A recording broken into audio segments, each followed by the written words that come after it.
हो गया क्या? अरे वाह, चलो पार्टी करें। हाँ हाँ, नेक्स्ट वीक।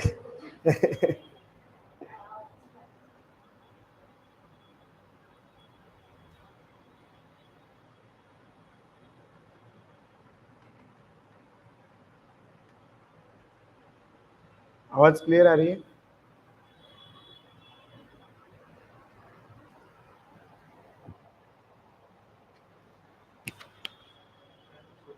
आवाज क्लियर आ रही है मेरी? ऑनलाइन जो है क्लियर है ना? चलिए अपन एक ऐसा करेंगे कि अपन नेशनल एंथम कर लेते हैं, या फिर नेशनल एंथम इसके बाद लेना है, करंट अफेयर के बाद वाला बाद में ले लेते हैं। अभी यहाँ पे कनेक्टेड है ये लोग तो। ओके, सो डायरेक्टली करंट अफेयर शुरू करेंगे हम लोग, और जो भी नेशनल एंथम है उसे बाद में लिया जाएगा क्योंकि आप लोग कनेक्टेड हो यहाँ पे। सो सबसे पहले एक एक करंट अफेयर्स पढ़ेंगे। आज जो करंट अफेयर्स है वो भी काफी इम्पोर्टेंट है। वैसे देखा गया तो वैसे तो रोज के ही करंट अफेयर्स काफी इम्पोर्टेंट रहते हैं और आप लोगों को काफी ध्यान से करंट अफेयर्स को डील करना है। यहाँ पे आप जैसे कि स्क्रीन पे अभी देख पाएंगे करंट अफेयर्स जो है वो 21 जुलाई 2023 के करंट अफेयर्स हम लोग पढ़ रहे हैं। और जो भी करंट अफेयर्स हम पढ़ रहे हैं उसमें सबसे पहले जो करंट अफेयर देखने मिलता है जीएस पेपर 2 का, जीएस पेपर 3 का देखने मिलता है। इसके अलावा हमें देखने मिलता है जैसे राजस्थान में minimum guarantee income bill pass किया गया है, यानी मिनिमम लोगों को कितनी इनकम दी जाएगी वो यहाँ पे बताया जाएगा। From great powers to Asia, India जो है वो raising its diplomatic game, India जो है वो इंटरनेशनल रिलेशन में अपने नाम करते जा रहा है। हमारे पीएम मोदी जी जो है वो अलग अलग जगह पे विजिट करके वो कहीं ना कहीं रिलेशन बनाने की कोशिश कर रहे हैं। हमें एक रोड मैप मिला है जिससे हम अपने देश की पॉवर्टी हटा सकते हैं। पॉवर्टी एक ऐसा इश्यू है जो कभी खत्म हो ही नहीं सकता, ऐसा लगता है इंडिया में, क्योंकि बहुत सालों से ये चल रहा है। Indiscriminate use of ground water for irrigation, जो ग्राउंड वाटर है, जैसे अभी बारिश आती है तो कुछ पानी ग्राउंड में परकोलेट, वाटर परकोलेट हो जाता है नीचे जमीन में, उसका बहुत ज्यादा यूज हम करेंगे तो वो भी खत्म हो जाएगा इरिगेशन में।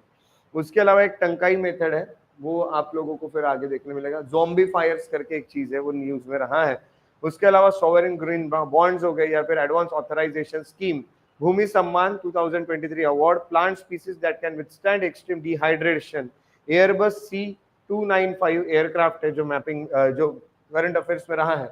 मैपिंग में देखा गया तो स्वीडन और east Africa crude oil pipeline EACOP जो प्रोजेक्ट है वो आपको देखने मिलता है। सबसे पहले राजस्थान में मिनिमम गारंटी इनकम बिल 2023 पास किया जाता है। अब ये बिल क्या है इसे सबसे पहले जान लेते हैं। जीएस पेपर 2 में आता है, सिलेबस जो है वो mechanisms, laws, institutions and bodies constituted for the protection and betterment of this vulnerable sections. Vulnerable sections का एक टॉपिक है, एक टॉपिक है वल्नरेबल सेक्शन से रिलेटेड जीएस पेपर 2 में। सोर्स इसका इंडियन एक्सप्रेस है। इंडियन एक्सप्रेस में आया था कि राजस्थान में मिनिमम गारंटीड इनकम बिल रखा गया है 2023, जो कि राजस्थान गवर्नमेंट ने रखा है उनके हाउस में, उनके यानी हम कहेंगे स्टेट लेजिस्लेचर। पार्लियामेंट में नहीं रखा गया, लोकसभा में नहीं रखा गया, ये रखा गया उनके विधानसभा में, यानी स्टेट गवर्नमेंट ने बिल रखा है।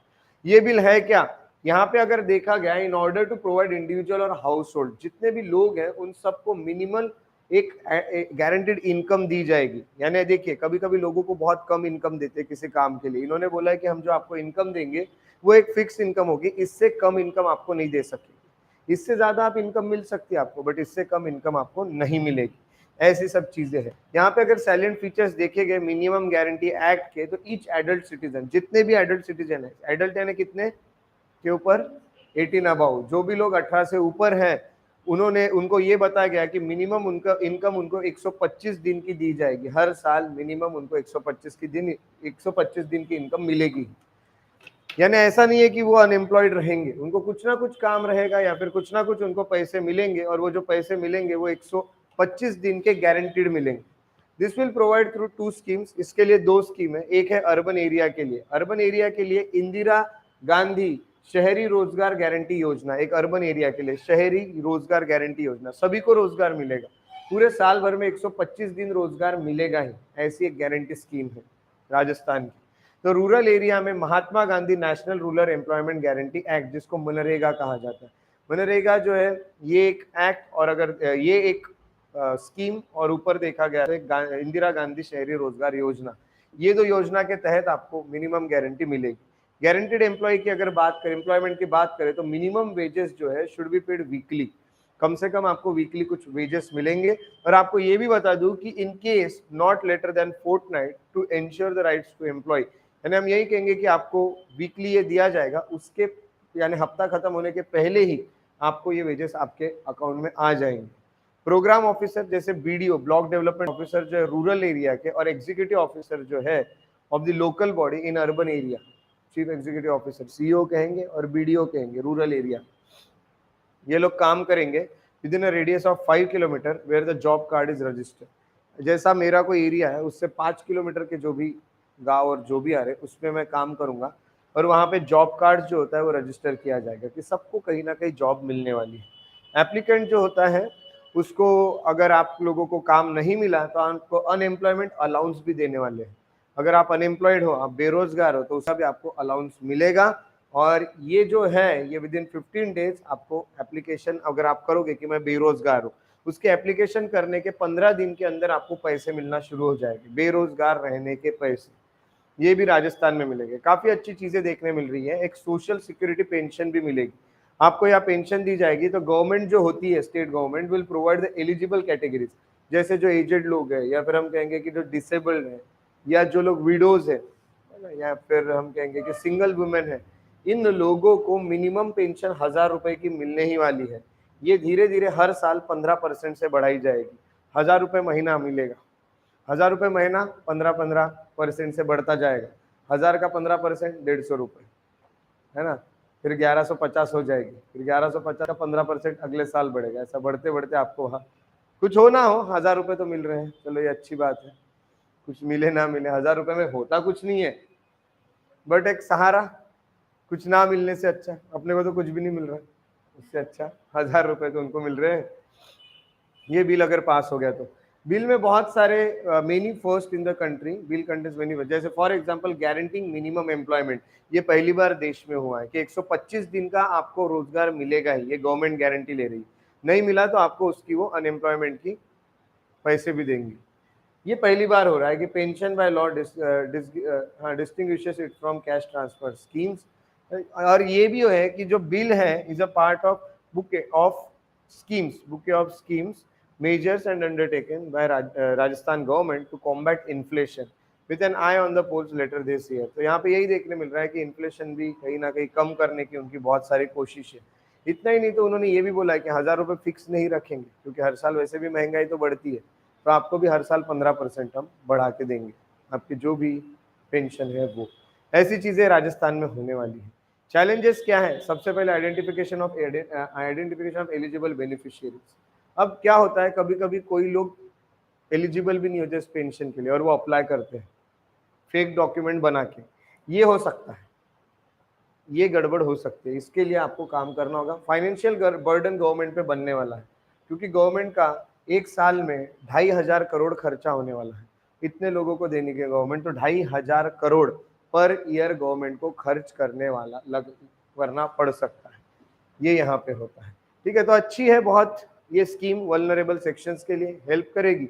गांधी जी जैसे हम कहेंगे, true measure of any society can be found in how it treats it's most vulnerable members, ऐसा गांधी जी ने कहा था। गांधी जी ने यही कहा था कि आपको अगर देखना है कि वो सोसाइटी कितनी अच्छी है, तो ये देखिएगा कि वो वल्नरेबल सेक्शंस को कैसे ट्रीट करती है।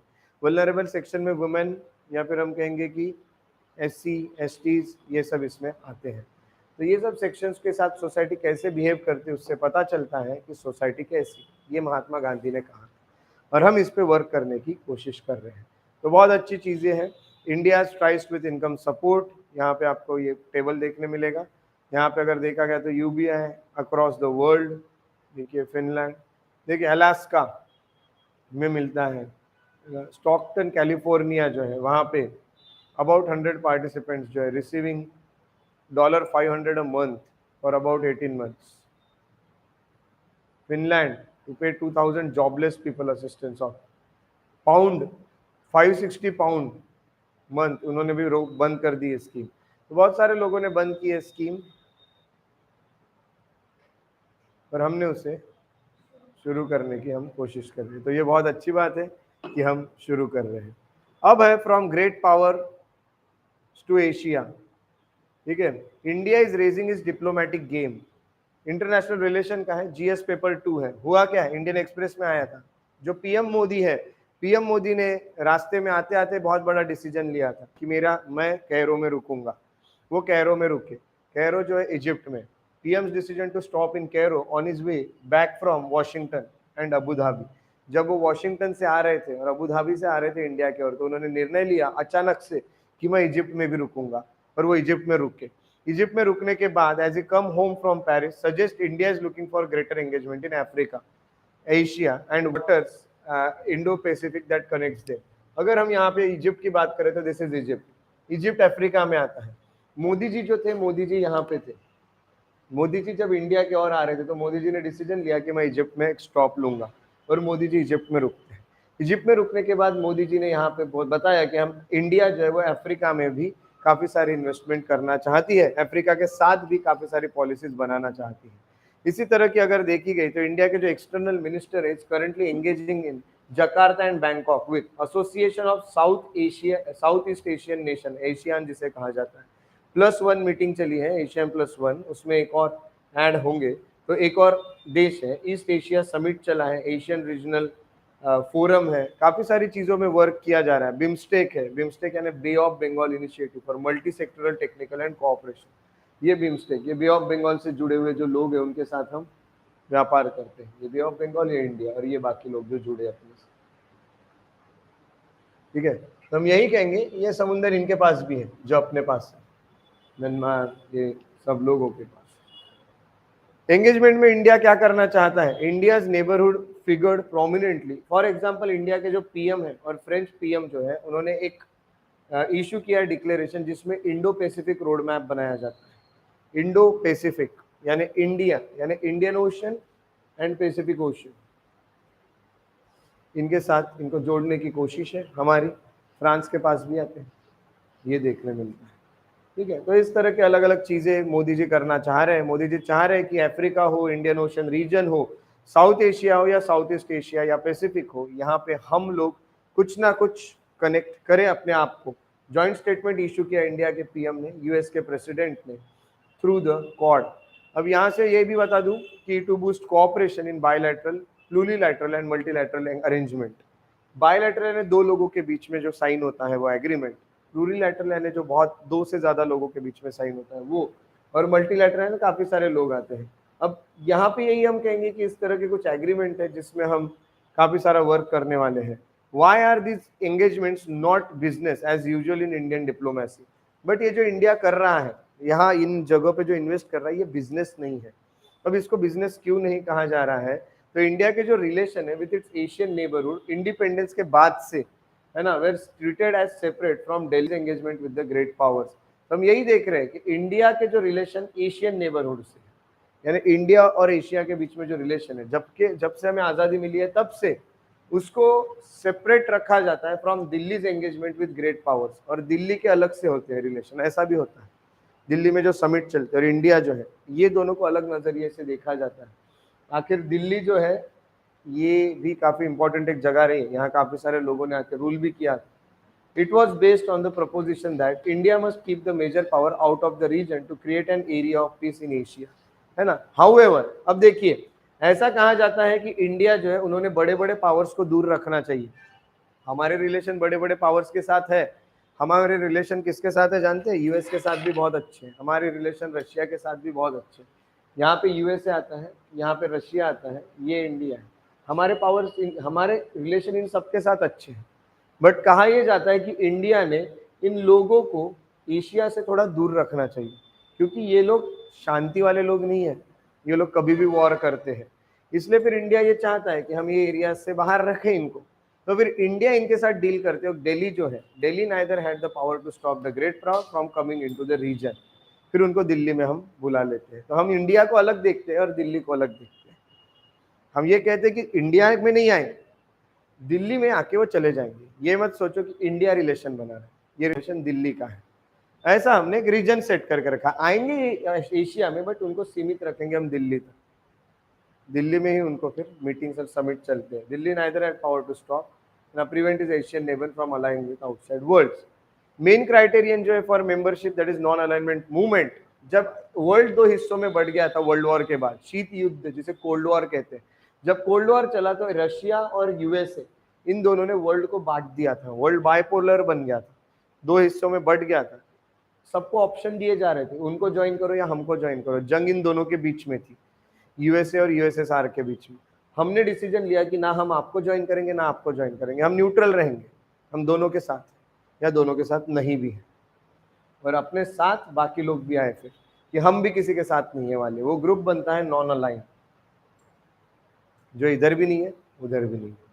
इम्प्लीकेशन ऑफ दिस पॉलिसी, सबसे पहले हम यही कहेंगे कि violated the essence of international politics. The sovereign will protect themselves with whatever resource she or he can mobilise and can't put ideology ahead of survive. Delhi जो है also ignore that most threat of a sovereign arise from problem with neighbours. Delhi को ये चीजों से नहीं है, दिल्ली का नहीं, इंडिया का प्रॉब्लम अलग, दिल्ली का प्रॉब्लम अलग, ऐसी चीजें चलती हैं। तो हम यही कहेंगे कि इंटरनेशनल पॉलिटिक्स जो है उसमें सोवरेनिटी यानी क्या, सोवरेन यानी हर देश को अपना निर्णय लेने का अधिकार है कि उसको किसके साथ रिलेशन बनाना है। इसी तरह इंडिया को भी अधिकार है किसके साथ रिलेशन बनाना है, बट हम पीस के लिए बाकी लोगों को एशिया में नहीं लाएंगे, ये भी हम गारंटी देते हैं। बट ऐसा नहीं है कि वो इंडिया में नहीं आएंगे, इंडिया में आएंगे, दिल्ली रिलेशन बनाएगा, इंडिया नहीं बनाएगा। इंडिया जो है वो एशिया के साथ बनाएगा, दिल्ली जो है वो सबके साथ, दिल्ली के नाम पर रिलेशन देखे जाते हैं। अब देखिए कोल्ड वॉर के बाद सब चेंज हुआ, मैंने आपको बताया। इंडिया का फोकस जो है व्यापार पे ज्यादा रहा कोल्ड वॉर के बाद। कोल्ड वॉर यानी 1990 के बाद का वक्त, वो 90 के बाद हमने अपनी इकोनॉमी खोल दी। पहले अपनी इकोनॉमी जो थी वो बंद थी, हम दूसरों के साथ व्यापार नहीं करते थे, दूसरे देशों के साथ बहुत ज्यादा। हमने शुरू कर दिया, हमने बोला आप इन्वेस्ट कर सकते हैं हमारे देश में। 1990 में एलपीजी हुआ, लिबरलाइजेशन, प्राइवेटाइजेशन, ग्लोबलाइजेशन, ये हम इकोनॉमिक्स में पढ़ेंगे। लिबरलाइजेशन यानी इकोनॉमी को खोल देना, फॉरेनर्स को बोला कि आप इंडिया में भी अपने इन्वेस्टमेंट कर सकते हैं, फॉरेनर्स ने भी अपनी कंपनियां इंडिया में खोली। प्राइवेटाइजेशन यानी प्राइवेट लोगों को अलाउ किया कि आप भी कंपनी खोल सकते हैं, पहले सब कुछ गवर्नमेंट के हाथ में था। ग्लोबलाइजेशन यानी इंडिया पूरे वर्ल्ड के साथ कनेक्ट हो गया, ये हमने करके दिखाया था वर्ल्ड वॉर के बाद। और दिल्ली जो है also broke the rule of keeping political distance from major power. India rule नहीं तोड़ता है, मैंने बताया, रूल तोड़ना है तो दिल्ली तोड़ता है। एशिया के लोग क्या बोलते हैं कि इंडिया ने मेजर पावर्स को यहाँ पे नहीं लाना चाहिए, हम क्या बोलते हैं, हम नहीं ला रहे, दिल्ली ला रहा है, इंडिया थोड़ी ला रहा है। ऐसा हमने एक सेट करके रखा है कि भाई दिल्ली कर रहा है, इंडिया नहीं कर रहा। That was very good thing. What led to change, सबसे मेन है हमारे और चाइना के रिलेशन खराब हो गए। As a result Delhi embrace the Indo Asian framework and Quad initiated. तो हमें तो बाकी लोगों के साथ रिलेशन बनाने पड़ेंगे ना, चाइना के साथ खराब है तो बाकी सुपर पावर को अपने आप साथ रखना पड़ेगा कि नहीं, जापान है, यूएसए है, इनके साथ हम रिलेशन बनाए अपने। वेस्ट की बात करें तो इंडिया ने इजराइल को भी ज्वाइन किया, यूए यूनाइटेड अरब एमिरेट्स, इनको ज्वाइन किया जाता है, यूएस, इनको सबको ज्वाइन किया जाता है। और ये है I2U2 forum, I2U2 forum, I2U2, you यानी दो यू है उसमें, यूएसए और यूएई, इंडिया और इजराइल, ये याद रखिएगा कभी क्वेश्चन है तो। I2U2 यानी क्या, I2 यानी इंडिया और इजराइल, और U2 यानी यूएसए और यूएई, ऐसा पूरा ये हमारा फोरम है। इंडिया वैसे देखा गया तो काफी सारे चीजों में एंगेजमेंट भी करना चाहता है, रशिया और चाइना में भी पार्टनरशिप इंडिया की है काफी अच्छी, है ना। तो कंक्लूजन यही है कि दिल्ली जो है वो कर सकता है, इंडिया नहीं कर सकता है।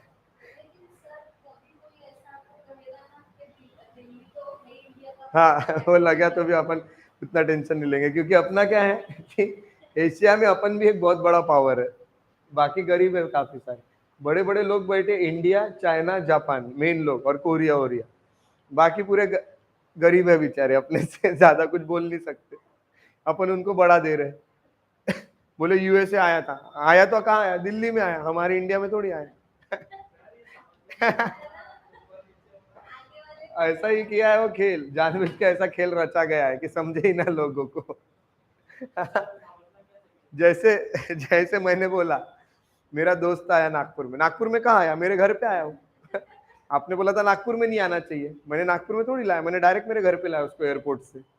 ऐसा है, ऐसा खेल जमाया अपन ने। तो कुछ अच्छा करके दिखाना है बोले अपने को। हाँ? अब इंडिया क्या एक रोड मैप है, बोलते कि हम पॉवर्टी खत्म कर सकते हैं। बहुत खतरनाक चीज है, गरीबी हट सकती है इंडिया में। ये हो रहा है बोले, कैसे ये देखते हैं। आपको बताता हूँ issues related poverty, hunger and growth development. India की जो इनकम है, पर कैपिटा इनकम, ये कितनी है जानते हैं? ये है 2300, ये इतनी $2379 पर कैपिटा इनकम। कहाँ है ये? दिखती नहीं है, बट है। 2000 कितने हुए वो? बहुत ज्यादा नहीं हुए? The goal is to raise it by 6 times. Next 25 साल में हम उसको 6 टाइम्स बढ़ाने वाले हैं, यानी 6 यानी 12,500, 13,000 के ऊपर जाने वाली है ये। इंटू 82 करो बरा, कितने होते तो?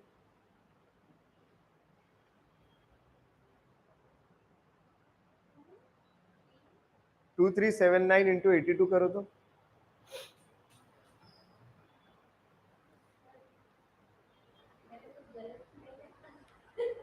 हाँ, फिर इतनी इनकम है क्या अपने यहाँ किसी की? यानी 1,95,95,000 रुपए, यानी 1,95,000, है ना? ये भी अन्य राउंड फिगर भी पकड़ा तो इतना।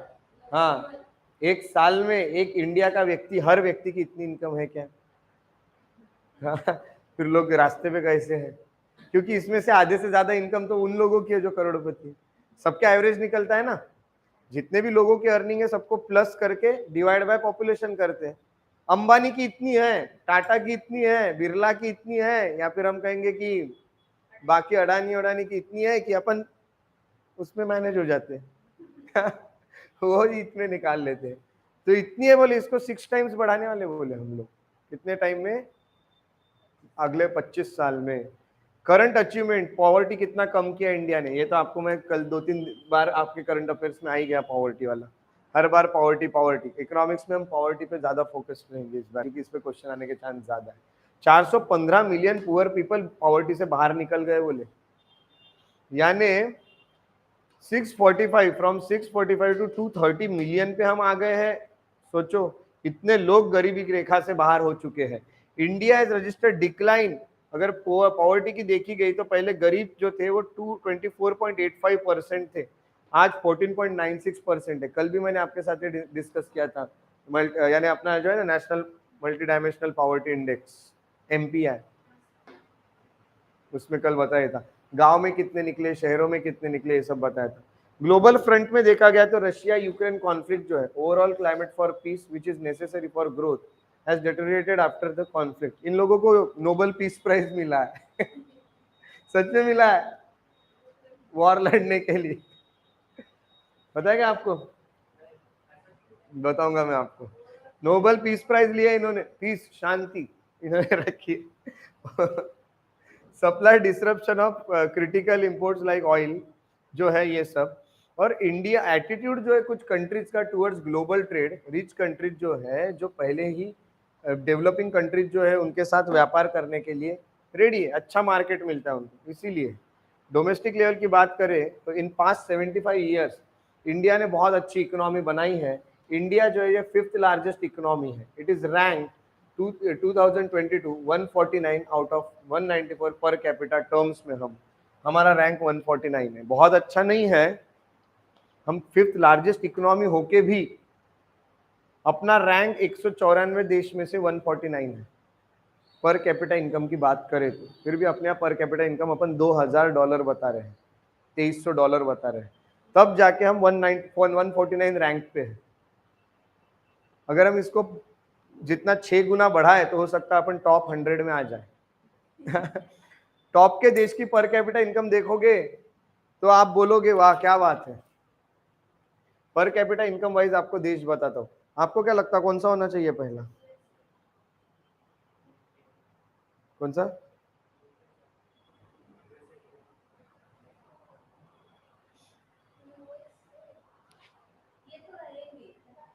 हाँ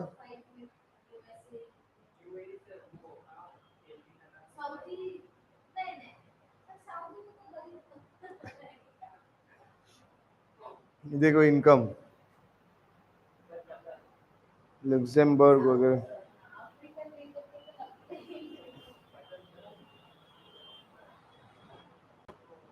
आपको पर कैपिटा इनकम बताता हूँ। लुक्सेमबर्ग, लुक्सेमबर्ग की पर कैपिटा इनकम है हाँ लग्जमबर्ग की, और दूसरा आयरलैंड।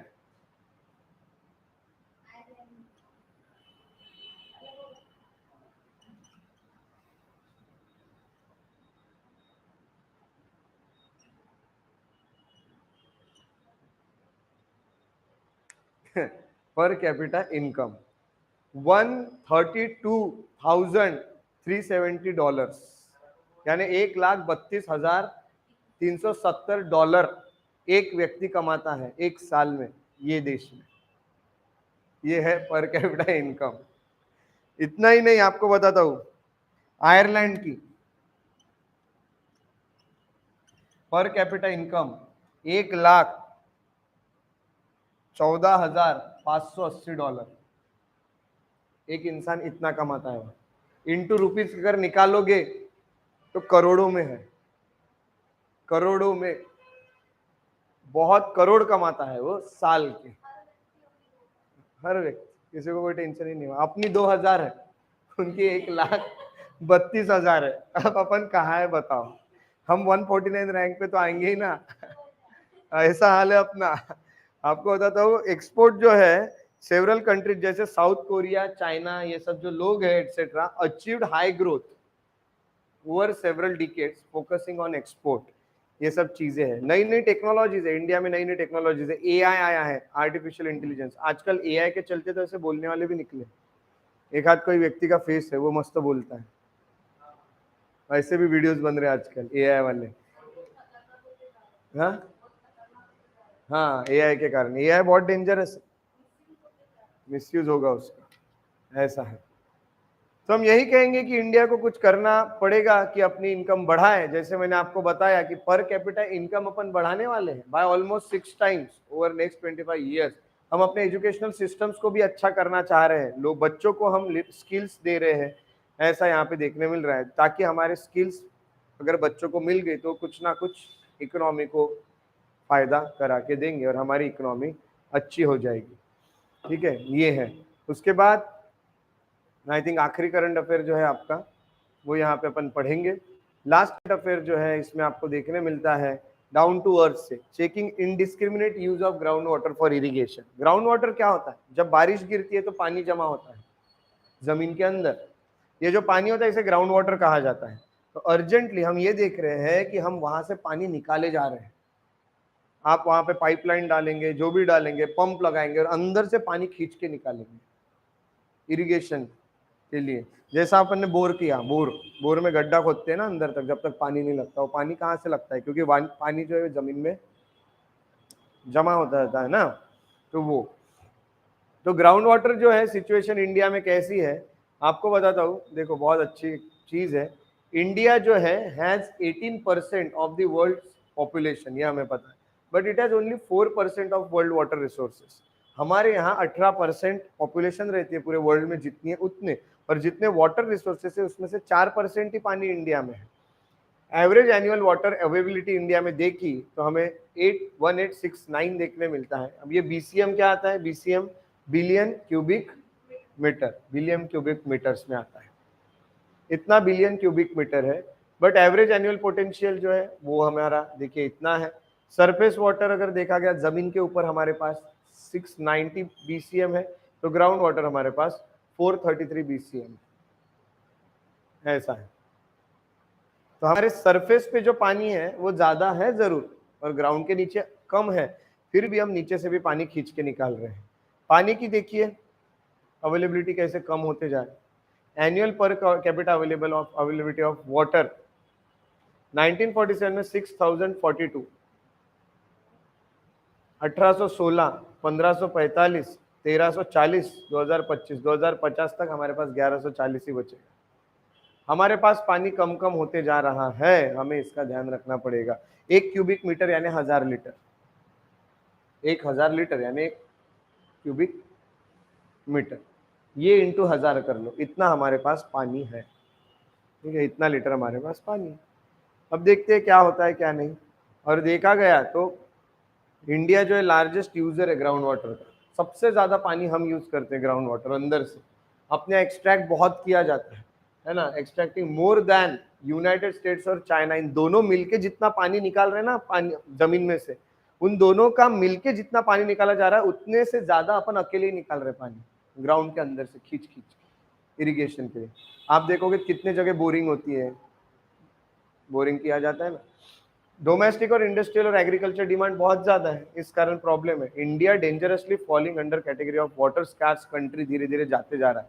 कुछ साल में इंडिया में पानी की कमतरता दिखने वाली है। India gets 1486 cubic metre per capita of fresh water every year. हर एक व्यक्ति के लिए इतना अवेलेबल है एक साल का पानी। Countries officially water scarce when per capita availability is less than 1000 cubic metre per annum. इससे नीचे चले गए तो हम वाटर स्कार्स कंट्री बन जाते हैं, पानी की कमतरता रहने वाला देश, और हम बहुत पास में हैं। 1486 है, 1000 के नीचे हम चले गए तो पानी कम रहने वाला देश हम बन जाएंगे। देखो ना क्या फास्ट कम हुआ है पानी। आजादी मिली तो इतना था, इससे नीचे आ गया है ना अपन गए, पानी नहीं रहेगा आपको यूज करने के लिए। एक साल में हम कितना पानी यूज करेंगे सोचो ना आप खुद। एक साल में ऐसा कहा जाता है कि 1000 इंटू 1000 करें, 1 2 3 4 5 6,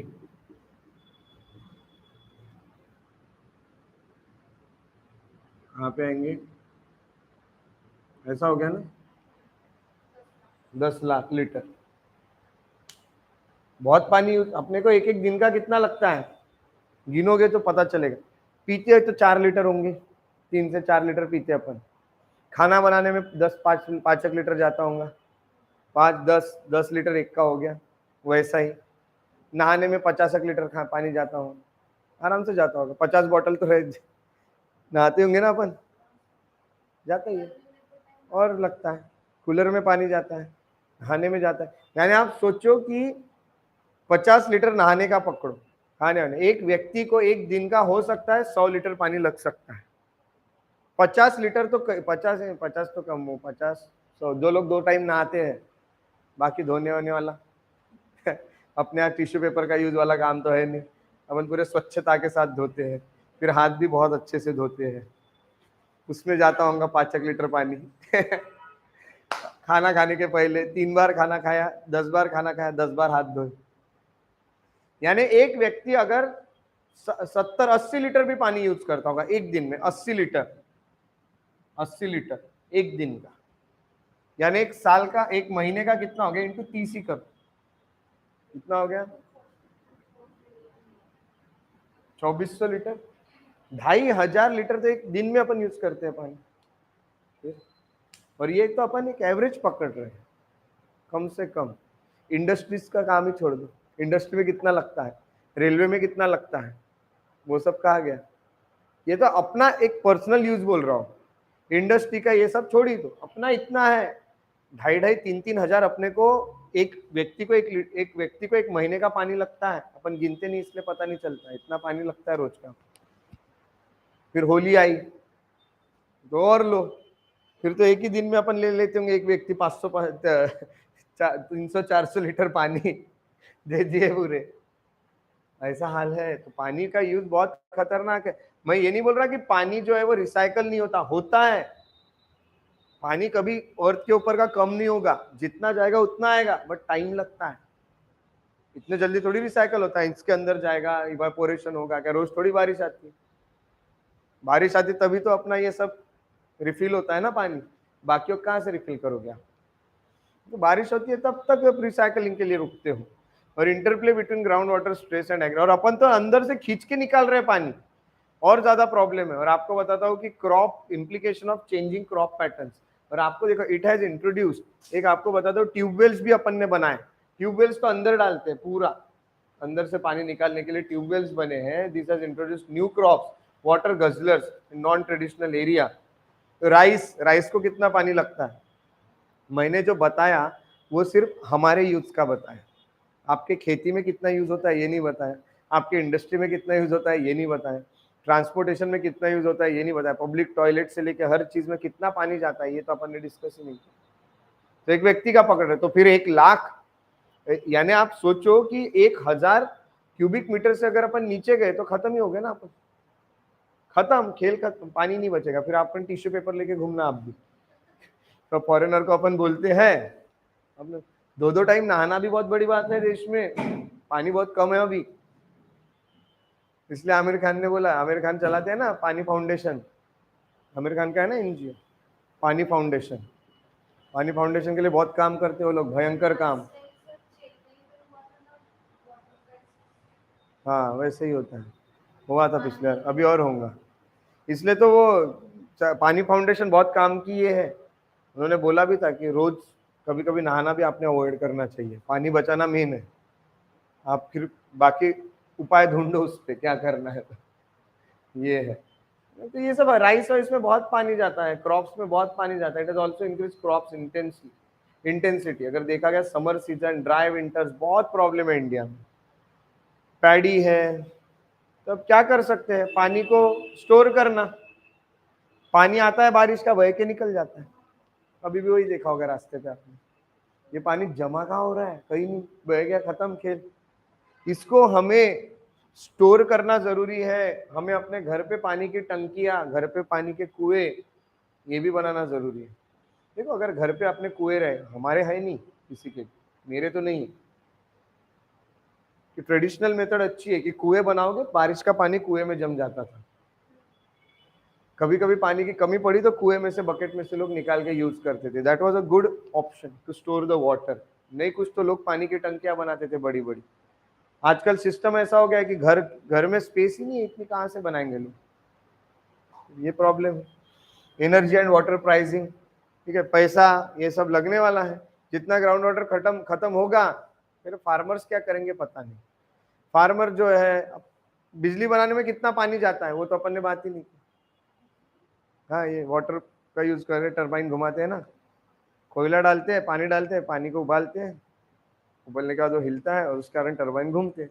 थर्मल पावर स्टेशन, उसमें पानी का यूज होता है, पानी भाप बन के निकलता है बाहर। थर्मल पावर स्टेशन से देखा होगा ना आपने निकलते हुए, वो पूरा वेपर से पानी। इतना सब खेल है वहां, क्या करने वाले पता नहीं है, खतरनाक हाल है। तो ठीक है सोलर का यूज करेंगे, पर सोलर भी कितना महंगा है। फार्मर्स को सोलर सोलर हम बोलेंगे, हर कल कहीं नहीं खरीद नहीं सकते। ऐसा काम है तो फार्मर्स को इनकरेज करोगे आप कि भाई तू सोलर यूज कर, उसका पैसा तो होना चाहिए, सोलर यूज करो। एक उसके बाद ये हो गया करंट अफेयर्स मेंस के। अब मैं आपको बता देता हूँ कुछ ऊपर ऊपर बाकी के करंट अफेयर्स जो आप पढ़ोगे। हमने देखा कि राजस्थान में मिनिमम गारंटेड इनकम बिल आया है। हमने देखा कि great power to Asia, India अपने रिलेशन अलग अलग देशों के साथ बना रहा है, जिसमें इंडिया और दिल्ली अलग है, ये आपको 5 पता चला है। एक नई चीज, इंडिया अलग और दिल्ली अलग है। रोड मैप जो है, पॉवर्टी खत्म करने के लिए हम काम करने वाले हैं। हम जो ग्राउंड वाटर का यूज कर रहे हैं और उसको खत्म कर रहे हैं, उसको हम बचाएंगे, ये भी हम सोच रहे हैं। एक मेथड है टंकाई मेथड और ज़ोंबी फायर्स, ये सब मैं आपको ऊपर ऊपर बता देता हूँ। इंटरेस्टिंग करंट अफेयर्स होते हैं। टंकाई वाला जो है ये आप आंसर राइटिंग में यूज कर सकते हैं, आंसर लिखते हो, ये आपको डायरेक्टली इसके ऊपर क्वेश्चन आएंगे नहीं, आ भी सकते हैं, नहीं भी आए तो आप इसका एग्जाम्पल करके आप इसको तौर पे यानी अपने एग्जाम्पल करके लिख सकते हैं। Ministry of culture and Indian navy ने साइन किया एक memorandum of understanding to revive ancient stitch ship building method, जिसको टंकाई मेथड कहा जाता है। टंकाई मेथड क्या है, तो एक मेथड है जिसमें शिप्स बनाई जाती थी। वुडन प्लैंक्स को एक साथ रखा जाता था और वुडन प्लैंक्स को एक साथ रखने के बाद खीले मार मार के, नाव की तरह आपने देखा होगा वैसे, फिर वैसे शिप को भी बनाया जाता था। इसकी फ्लेक्सिबिलिटी और ड्यूरेबिलिटी जो है, making them less susceptible to damage from shoals and sand bars. जल्दी वो ये सब जो है, यानी जितने भी पत्थर या फिर हम कहेंगे सैंड आएगी बीच में, उससे जल्दी डैमेज नहीं होते थे। ये 2000 साल पहले की, 2000 साल पुरानी एक टेक्निक है, जिसको यूज करके शिप्स बनाई जाती थी। तो यही है कि अब हम इस तरह की चीज़ें जो है इसको प्रमोट करने की कोशिश कर रहे हैं, क्योंकि हमारी ये मेथड जो है ये भी कहीं ना कहीं लोगों को पता रहनी चाहिए कि हम शिप्स बनाते हैं। ज़ॉम्बी फायर्स एक नया करंट अफेयर रहा है, डाउन टू अर्थ में आया था। ज़ॉम्बी फायर जो है ये काफी खतरा है। ज़ॉम्बी लोग यानी आपको पता है भयंकर वाले ज़ॉम्बी लोग, भूत जैसे, मरने के बाद ज़ॉम्बी बन के घूमते हैं। हाँ, तो ग्लोबल टेम्परेचर जो बढ़ रहा है, fires are spreading farther north into Arctic leading rise to zombie fires. Zombie fire क्या होता है? एक अंडरग्राउंड फायर है जो सरफेस के नीचे लगती है, जो धीरे धीरे जलती है और उसके अंदर से फिर स्मोक निकलता है। ये पूरे विंटर तक चलती है। This fires are difficult to detect. वो जल कहाँ रहा है? नीचे जल रहा है, पता नहीं है कहाँ है। ऐसा नया निकले, नई नई चीजें हो रही है पृथ्वी पे, कब आपके नीचे से जल के आप उड़ जाओगे पता नहीं है। तो चैलेंजिंग है फायर फाइटिंग टास्क को, इसलिए इसको ज़ॉम्बी फायर कहा गया। ये भूत वाली फायर, ज़ॉम्बी वाली फायर है जो दिख नहीं रही है पर निकल रहा है धुआं। कार्बन रिच पिटलैंड्स है तो बहुत बड़ा इंपैक्ट है इसका एनवायरमेंट। अंडरग्राउंड जल रहा है कुछ तो भी। रीजंस, आर्टिक का warming condition make the forest and tundra region जो है मोर सस्पेक्टेबल टू वाइल्ड फायर्स, है ना। ये मोर फ्रीक्वेंट लाइटनिंग जो होती है ना, बिजलियां गिरती है, लाइटनिंग, उस कारण कुछ तो भी जल जाता है, आपको डिटेक्ट नहीं होगा। क्लाइमेट चेंज करो और क्लाइमेट चेंज करो और CO2 गैस का एमिशन और बढ़ाओ बढ़ाओ अपने आप पे रिस्क और खत्म कर डालो पूरी पृथ्वी, जला डालो पूरे फॉरेस्ट और कुछ बचा ही नहीं। वो बोलता ना रणबीर कपूर, ओ इको फ्रेंडली नेचर के रक्षक, मैं भी हूँ नेचर। यानी वो नेचर क्या बोल रहा है, वो उस गाने में बताता ना साड्डा हक में, समाजों से रिवाजों से क्यों काटे मुझे बांटे मुझे, है ना। समाज रिवाज ही अपने जो पूरे फॉरेस्ट को काट डाले अपन, ऐसा है खेल। तो ये कोई नहीं इनके लिए कोई करने वाला, अपन सब मरने वाले एक दिन, वो तो है ही, बट जल्दी मर जाएंगे। यानी अपन पुनर्जन्म वाले, अपने तक तो अपन अपनी लाइफ तक तो अर्थ रहेगी, कंडीशंस खराब होते जाएगी जब तक अपन जिंदा है। अपने बाद की जनरेशन और ज्यादा फेस करेगी, उसके बाद की और ज्यादा, और एक दिन आएगा कि ये सब खत्म हो जाएगा। बढ़ाई ऐसे रहे हम, ग्लोबल वार्मिंग सब साफ होने वाला है। जितनी गर्मी बढ़ाओगे ना, ये जो आइस है ना, आइस ये पिघलने वाला है, ये पूरा आइस, और ये जब आइस पिघलेगा ना तो पूरी पृथ्वी को डुबा डालेगा। जितना टेम्परेचर बढ़ाओगे, फिर आप देखोगे तो ये दो जगह ऐसी है अर्थ की जहाँ पे 6 महीने दिन रहता है और 6 महीने रात रहती है। 6 महीने यहाँ सूरज निकलता नहीं है और 6 महीने सूरज ढलता ही नहीं है। 6 महीने सोचो गर्म करते रहेगा आइस को, जितना गर्म कराओगे, और 6 महीने तो पिघल के खत्म कर देंगे पूरा। ये बचाना पड़ेगा, नहीं तो खत्म है अपन। बाकी 6 महीने ठीक है, ठीक है।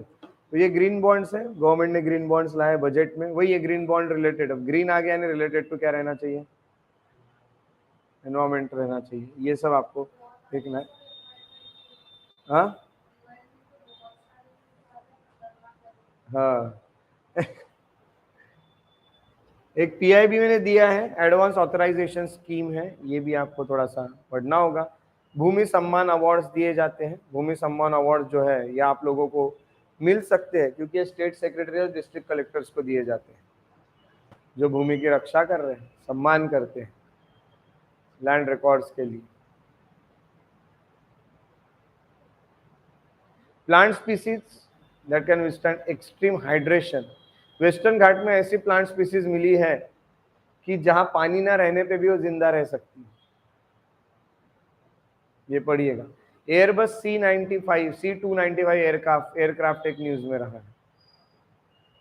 इसमें कैपेसिटी है कि ये ट्रांसपोर्ट कर सकता है, transport aircraft with capacity of 9 turns.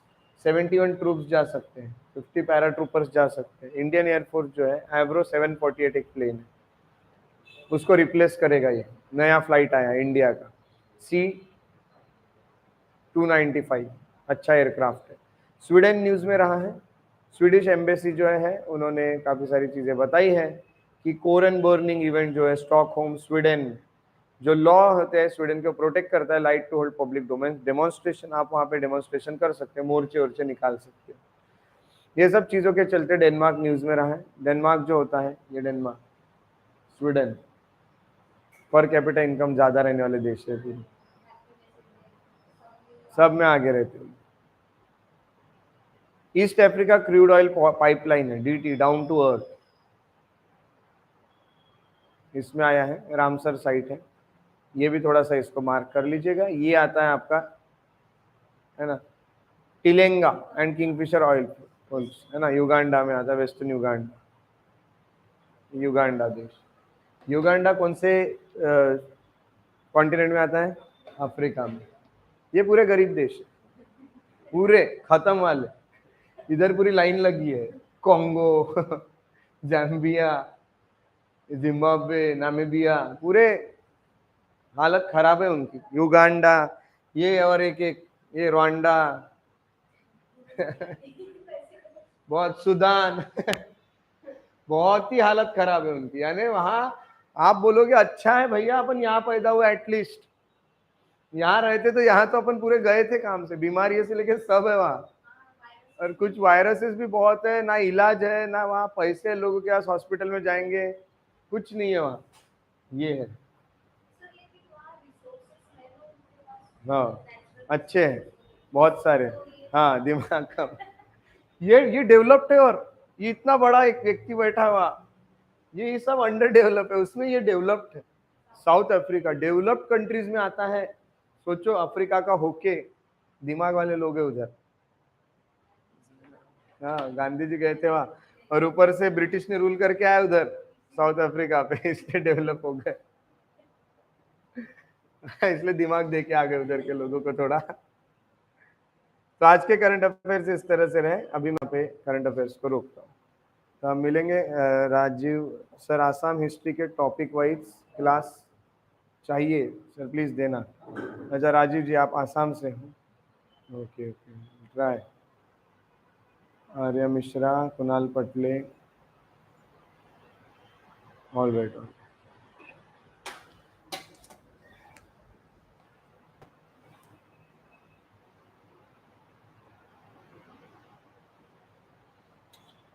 चलिए तो हम यहाँ पे रुकते हैं। राजीव जी हो सके तो मुझे कांटेक्ट कीजिएगा मेरे नंबर पे, ठीक है, जो आपको मिल जाएगा, यूट्यूब पे भी मिल जाएगा, ठीक है, अपन बात कर लेंगे इस चीज़। ओके सो यहाँ पे मैं मीटिंग को रोकता हूँ, बहुत बहुत शुक्रिया, हम लोग मिलेंगे जल्द ही, तब तक के लिए अपना ख्याल रखिए, take care and have a very good day.